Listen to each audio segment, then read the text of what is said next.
Hello, this is John Frusciante, And his friend Flea, sidekick. and we're going to be playing tunes. And we're going to be playing tunes. I'm not sure how you would describe this, Flea. Well, I was thinking we talked about playing songs that we felt like really shaped us specifically on our instruments, like you on guitar and me on bass, right? Yeah, stuff. This is music that we've found inspiring on our particular instruments that we think of as being the pinnacle of some sort of feeling or some sort of level of greatness in our own minds. Yeah, I think it's like for me, it's like I think of them like there's certain songs that I had moments with. You know, that's what every one that I picked was something that at one point in my life I was listening to it and I was like, that's the perfect bass line. Right. Like it's just it couldn't be better. Right. And it became a kind of a part of me in that way because of the moment that I had shared with Right. it. Yeah. Well, we weren't super clear on what the concept of the thing was going to be, but that's why we're going to be sort of riffing off of each other as it goes on, and one guy will play a song and then the other guy. So we're going to start out with Flea. You want to introduce this? Oh, should I? Oh, am I going to go first? Sure. Okay, yeah. Well, one of the first rock bass players I ever saw play was John Entwistle. And, he's just an amazing bass player and kind of a guy that's always going out on a limb and always playing really freely and wildly through stuff. And I thought that this song was a great example of that by The Who with John Entwistle on bass. And this is something that has definitely shaped me as a player. So I'm going to play it right now. And do I need to press that button to make it go? The Q button? Okay, I just play it, right? I don't have to press Q. So everybody out there in Radio Land, in Dub Lab World, John Entwistle on bass playing with The Who, and the song's called The Real Me. And just focusing on the bass because this shit is wild.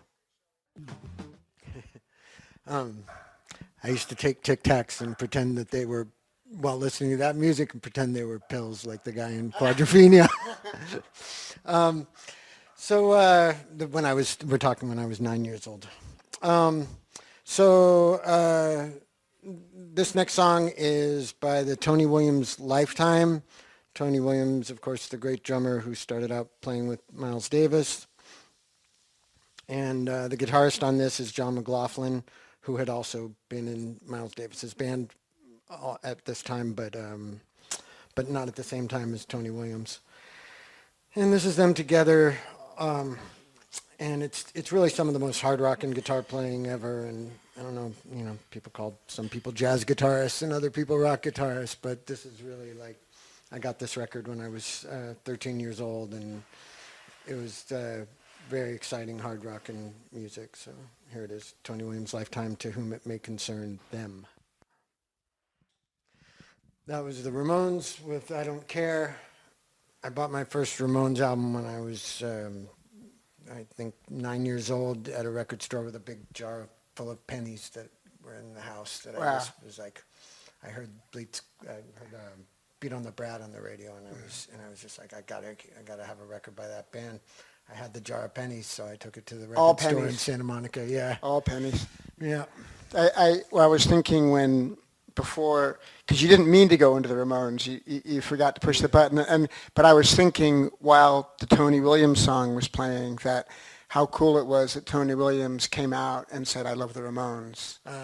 You remember that? I remember. But he was like, like having grown up in a jazz household where I met with, all these jazz guys around that really looked down on rock music. Yeah. And here was this guy who's like the creme de la creme, best jazz guy. And he was like, the Ramones that's the spirit. That's what I want. Yeah. I mean, that song I played has a pretty punk rock spirit. Yeah. And that's 1969. So he's fully like ahead. Like, yeah. And he's getting something else out of rock other than what other people were getting out of it, He wasn't constrained by like defending his turf and his category of what's good or not. Yeah, because he played on what pretty undeniably some of the best Miles Davis records, and Miles Davis quintet and stuff, and like pretty, and yeah, but he went off into all kinds of other directions as well. Yeah. Awesome. So I was going to play shortly after, I was probably in my first year of playing the bass, and I had seen somebody slap at my high school, this kid named Ray, and I was really amazed, thumping with his thumb, playing with his thumb and his other finger, and I didn't know that you could play bass like that. And I was kind of trying to do it, but I didn't know what I was doing yet. And I got this Stanley Clarke record called Journey to Love, and this was the first thing that I tried to learn on the bass, and I know that I learned it completely wrong. I don't know how to play I know how to play the intro right still, but I never really learned it right. But Right, but yeah, I've always heard you playing this. yeah, I play it. Yeah. It's like one of those things, like I pick up the bass, I always do it. Yeah. It's just like a little, like even if I'm nervous or whatever, I just do it. Yeah, doing gong, don't, blow. And it's one of those things. It's a fucking influence on me. And so it's called, the album by Stanley Clarke is called Journey to Love, and the song's called Silly Putty. And I'm gonna bring out my guy. I'm gonna press the button.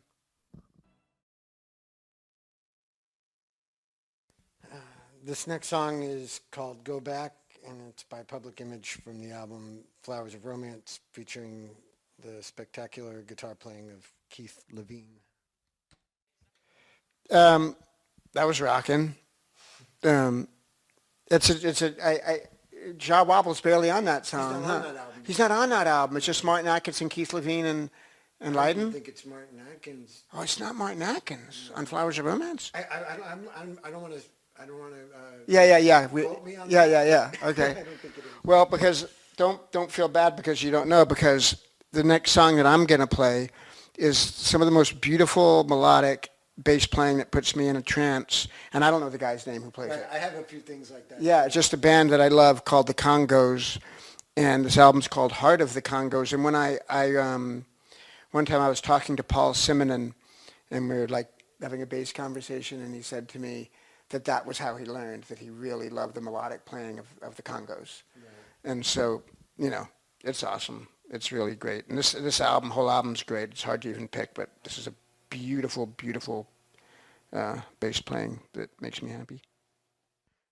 So following this idea of playing stuff that we don't know what the people's names are, this album just lists a bunch of guitar players, so I don't know who the guys are, but one guy's playing lead guitar in a way that serves as a backdrop to the vocal, which is a certain skill to play lead guitar in a way that doesn't draw attention to itself, but fits in with the surrounding context. And then the rhythm guitar is so particularly in the groove that it's just really beautiful playing, and I love playing along with this song, and the chords are beautiful, and of course the vocals are as great as vocals ever get. This is Marvin Gaye, I Want You vocal. Woo! That's a good song. This next song that I'm going to play is By the Time. I think it's pretty much just Prince doing everything, maybe Jesse Johnson on it, but it was a song that, it's a rhythm that just I always think about. I'll be sitting around doing nothing, and it'll just kind of come up in my head. And I always wondered who played bass on it, and last night when thinking about doing a show, I looked it up, and Prince plays the bass on it. And Prince just destroys the bass on it. And the rhythm, like the play between the drums and the bass, is something that gets me moving. And here it is. This is a song called Jimmy by the Butthole Surfers. Guitar player Paul Leary was very inspiring to me during the period of time where I was finding my voice as a guitar player in the late 80s. I saw them live and had a similar experience to when I first saw Jane's Addiction, where I was scared. Like there was this afraid feeling, and I think looking back, it was me being afraid of what I had inside of myself somehow, because like I wound up feeling really like digging into the spirit of what those groups were expressing, caused me to find myself. Before that, I was just lost, you know. So yeah, this is a particularly great tune for the guitar and the bass, and Jimmy by the Butthole Surfers. All right, yeah, I thought that song was a 12-minute song, but this is another song. I'm almost sure of it. Yeah. The old double song trick. Well, I was going to play, I knew that when I was thinking about bass players that influenced me at different times in my bass playing life, I would have to play something by Peter Hook. Right. And I was going to play She's Lost Control by Joy Division, but then I decided, mostly because I go running with my friend Thomas all the time, and he really loves the song Isolation, and he likes to talk about the growing up in the north of England and how it affected him, and kind of the mentality of the people there. That's such a big part of who he is. And he'll always, when he just starts singing the lyrics to Isolation. And he's like, that no song just describes my childhood growing up in Leeds more than the song Isolation. Right. Like, those guys are from the north of England, they know. And so that's for him. I'm going to play it. Cool, yeah, so that was Joy Division from the album Closer. Big influence on Flea and myself. All right, we're going to go back to the 1950s here. Johnny Guitar Watson was one of the most groundbreaking guitar players ever. He was doing things with distortion and just in general having a very mean approach to the electric guitar that I don't think anybody before him had come anywhere close to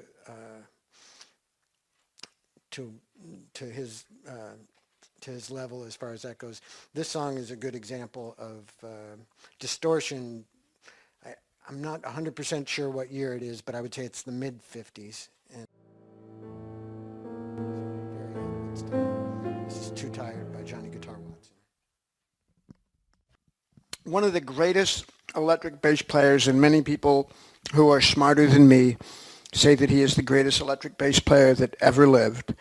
And it would be really hard to argue that point, is James Jamerson, who was a Motown house bass player and played on countless Motown records, just bass lines that everyone knows that are such a part of the fabric of the humanity of the United States and the world.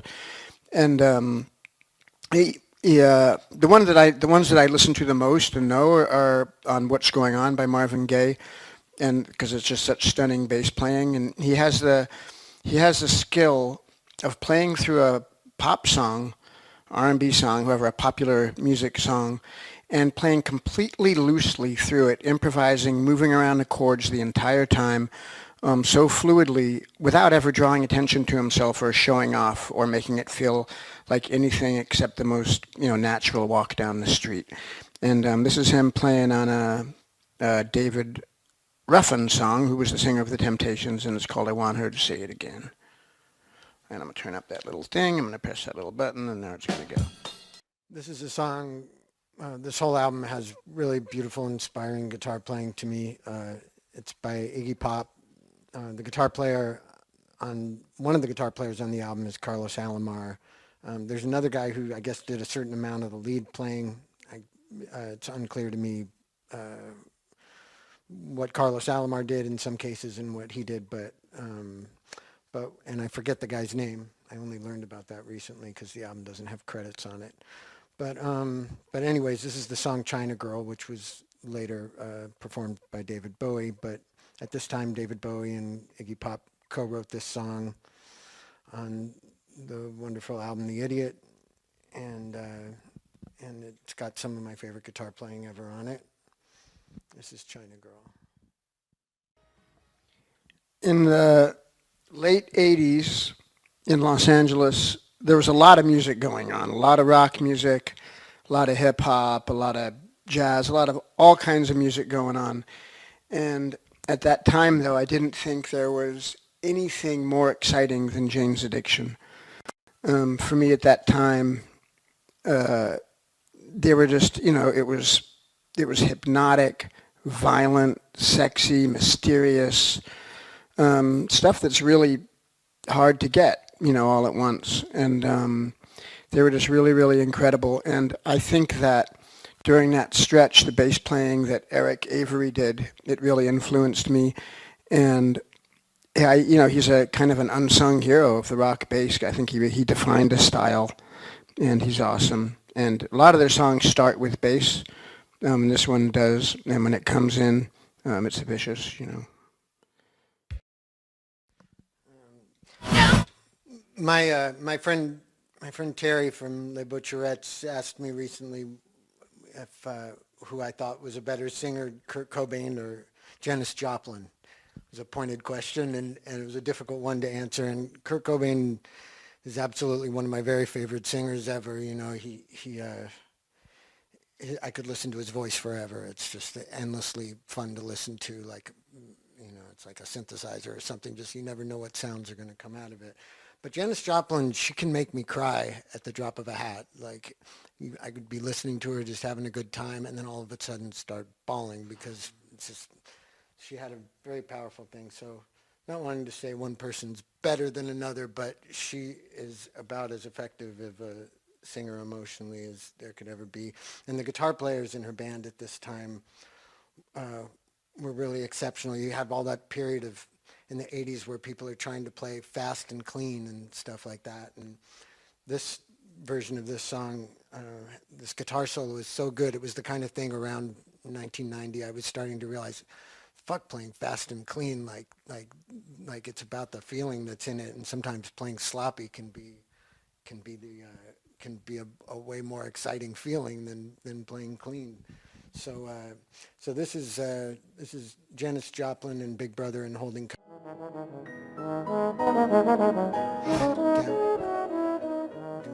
Down on Me.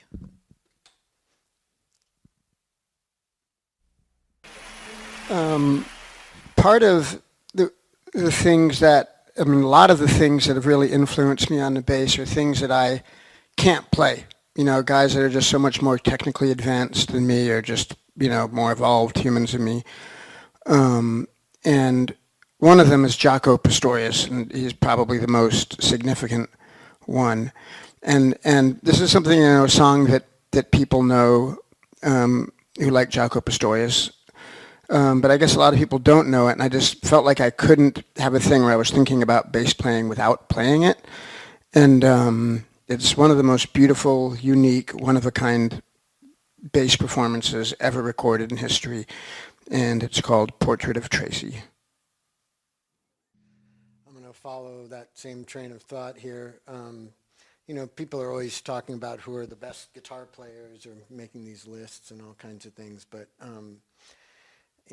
I personally, you've seen what my taste is. I don't think somebody has to be technically advanced to be soulful at all. But if you're going to figure that into the equation at all, like I really don't think there's anybody better than Alan Holdsworth. And he played so many different ways throughout his career, and he could make the guitar say things that nobody else could make it say, and he could make the guitar sound like he was blowing into it somehow with his fingers, and he could do stretches that made it possible for him to do things that I've never heard anybody else do. In this song, it sounds like he's doing two-handed tapping, but he's not doing two-handed tapping. He's doing it with just enormous stretches on his left hand, and I think he's just one of those people. He's inimitable, and there's very few people whose technique doesn't somehow relate to other people's technique, and it really is completely his own. He started out imitating Charlie Christian, and he says that he did it really badly, and felt like he had to find his own voice, and he started making up his own scales. And I actually practiced a lot of these scales every day that I learned from a book of his. He's somebody who I could never come close to being able to play a complete song by him, but I've always learned little bits and pieces of his songs and figured out how to do certain types of expressions that he'd do with his vibrato, with his fingers, with his bends, with the whammy bar and things like that. It's been a part of my vocabulary since I was a teenager. But it's one of those things I'm sure I'll always learn from him, and never in a million years would I be able to do what he did. So this is Alan Holdsworth, 3 Sheets to the Wind. That was rocking.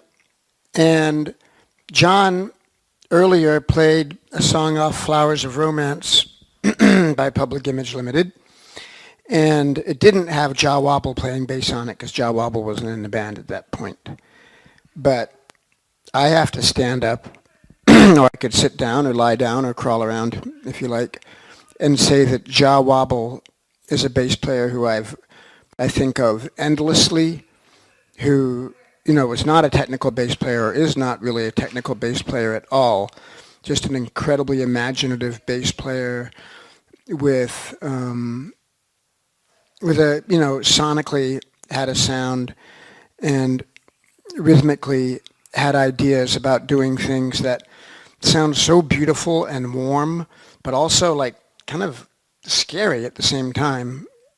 Something about it that really fills me up. And I picked this song because John and I used to play it together. Remember, we learned it, I think it was early in the Blood Sugar tour, we learned it and we used to play it. This song called Pop Tones, and it's off the Metal Box record by Public Image, and there's just nothing else like it ever, and it's Jah Wobble on the bass guitar. This is another tune that Flea and I learned. This one we learned how to play it on the Stadium Arcadium tour, and some lucky people in Europe got to hear us perform this. We messed it up a few times. It was very hard to play with that pressure of people watching you, but I had to wear. Did we both wear the metal finger picks? I did. Yeah, we both wore metal. You have to wear metal finger picks in order to play this song properly, and so we were both wearing the metal finger picks, and we learned note for note the whole thing. I think Mike Watt was probably one of the few people who appreciated what we were doing there. Yeah. Remember we went over to his dressing room and played it for him? Right, we played it for him just personally. Yeah, that was a nice moment. It's so weird because there's no bar lines. It's one long phrase. Yeah, there's no way to count it. You just count off the beginning by going, and then you start playing. Yeah. And yeah, you really have to sort of read each other's minds to play it properly. So this is it. One of the great guitar bass duets of all time, Peon by Captain Beefheart and his Magic Band. And I didn't mean to play this. I was going to play this song, and I'm talking over it. It's another Public Image song.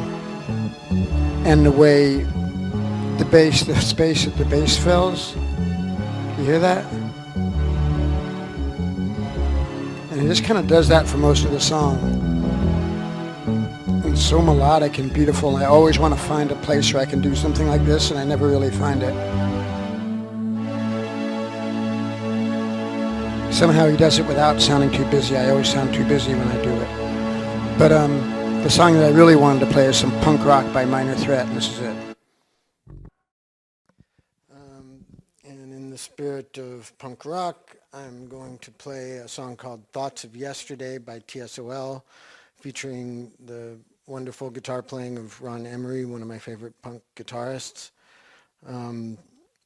This song has a sort of a Susie and the Banshees influence to it, to my ear. But they did all kinds of sounds throughout those early days of the band. One song would be real different from the next. So this is Tsol, Thoughts of Yesterday.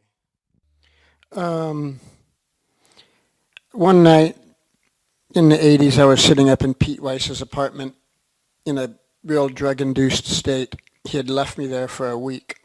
And I was sitting alone, and I sat up all night, and I learned how to play the bass on this song, and I still really love it.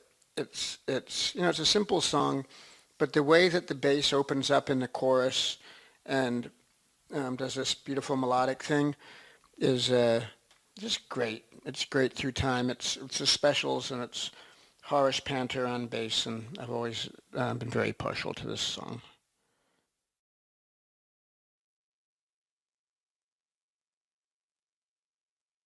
Hello. Um, Due to the sentimental feeling that that song gives me, I'm going to play this song. This is called Cosmic Dancer by T-Rex. Mark Bolan's big influence on me as a songwriter. I really think he was one of the best songwriters ever. And the lead guitar playing in this song is beautiful. It's got backwards lead guitar that was very influential on me. I have really nice memories of listening to this when we were making Blood Sugar, Sex Magic, and staring out the window late at night, or being 17 years old when I just moved to Hollywood and listening to this record all the time. This record means a lot to me. The record's called Electric Warrior, and here it is, Cosmic Dancer. Once I was talking to the great bass player Charlie Hayden, and most famously, I guess, invented free jazz along with Ornette Coleman and that crew. But he played on countless great records, and I was asking him. I did this thing with him. I said, "Who's your favorite bass player?"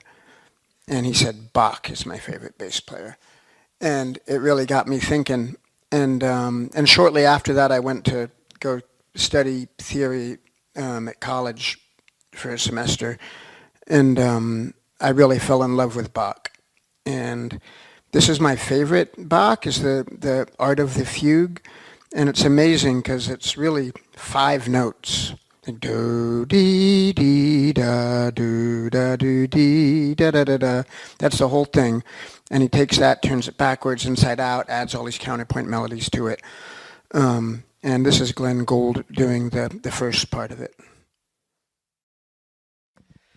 And we're going to wind things up, or wind things down with a song called Ride Into the Sun by the Velvet Underground. The guitar playing on this song is very beautiful, and this was also a big hit with me when I was 17 and first in Hollywood. This song did something to me emotionally that I feel like in many ways I've tried to capture this feeling in my own music in different ways, and yeah, Ride Into the Sun by the Velvet Underground. And are we going to say anything at the end, or should we say goodbye now? Say goodbye. All right, well, bye everybody. Huh? Oh, okay. I'd also like to say goodbye. John, it was nice doing our annual Dub Lab show, our second annual Dub Lab show. Yeah. And didn't sleep last night, and this was a nice mellow way to spend the afternoon. Yeah, thanks a lot for doing it. Yeah. And thank you all out there for contributing, for helping Dub Lab hit their goal. We're very happy that Dub Lab gets to keep doing what they're doing. And here it is, Right Into the Sun.